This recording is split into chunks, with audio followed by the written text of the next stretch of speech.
Bonsoir, que va-t-il se passer ce soir à Anderlecht? La police a tenu une conférence de presse, des bagarres ont éclaté entre deux bandes rivales, des jeunes, et ce sont de gros moyens qui ont été mobilisés. Micheline Tienpont, Redjepa Métage sur place.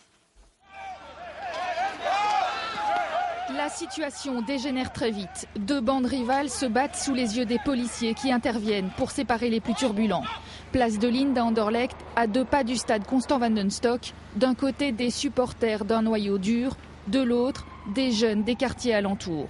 200 policiers sont sur place, la cavalerie, la brigade canine, police locale et fédérale.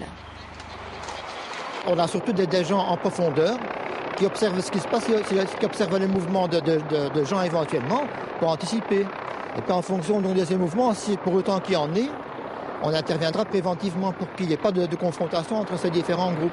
Certains jeunes, présents aussi sur la place toute proche de Saint-Guidon, ont appelé à la confrontation via un blog. Un appel qui fait suite à une première bagarre dimanche dernier après la victoire du Sporting d'Anderlecht.